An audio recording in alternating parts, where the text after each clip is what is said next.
outils que m'avaient transmis mes parents présentaient des atouts.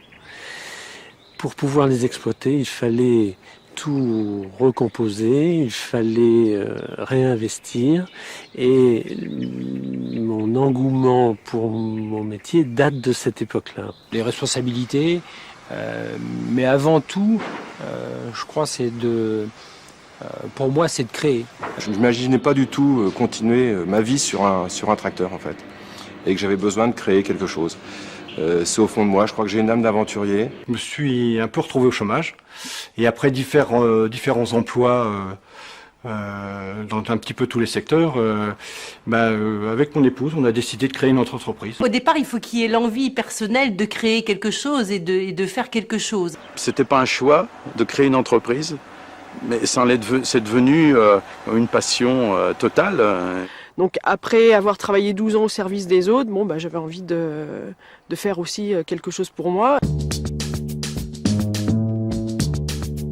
Ce qui me motive chaque jour, c'est une vaste question. Le matin, pour me lever, c'est pas tous les matins. Il y a des matins, je suis levé avant d'être réveillé. Et il y a des réveils que je voudrais jamais avoir parce que je resterai au lit toute la journée. L'envie de créer, de développer l'entreprise pour arriver au but qu'on s'est fixé. Et puis je crois que c'est le propre de tout chef d'entreprise d'avancer, toujours avancer, sinon ce sera fini. Le service à rendre au client. Et un client satisfait, ça c'est extrêmement motivant. Une certaine reconnaissance, aujourd'hui, c'est une reconnaissance de nos clients. Les récompenses, c'est simple. Si on a satisfait des clients, si on a fait réussir des clients, on a des prescripteurs. Ça, c'est clair. On est passionné par ce qu'on fait, donc on aime bien ce qu'on fait, alors on le fait bien, quoi.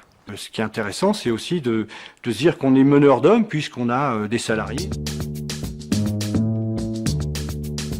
Quand on a des idées, il faut savoir les maîtriser, les cadrer pour pas trop déborder et se laisser entraîner dans des... Ce risque-là, il faut qu'il soit mesuré, parce que on peut aller très très vite à la catastrophe.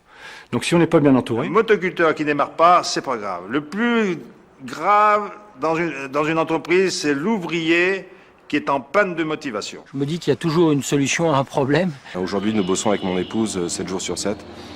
Avec des enfants dont l'âge va de 4 à 14 ans, et ils ont vraiment besoin de nous aujourd'hui, et on leur donne pas beaucoup de temps. Pendant 12 ans, on avait travaillé chacun de notre côté, et tout d'un coup, on se retrouvait à travailler tous les deux toute la journée. Bon, c'était pas forcément très facile à gérer, mais ça s'est fait. C'était plutôt l'explosion, les engueulades, rechercher un responsable à tout prix. Alors que le responsable, bien souvent, il suffit de se regarder soi-même pour savoir qu'il est là. Je crois que ce qui est très important dans ces moments-là, c'est de ne pas douter, d'accepter qu'on peut commettre des erreurs et surtout se fier à des avis extérieurs. Stop, repos. Peut-être que c'est une piqûre qu'il vous faut.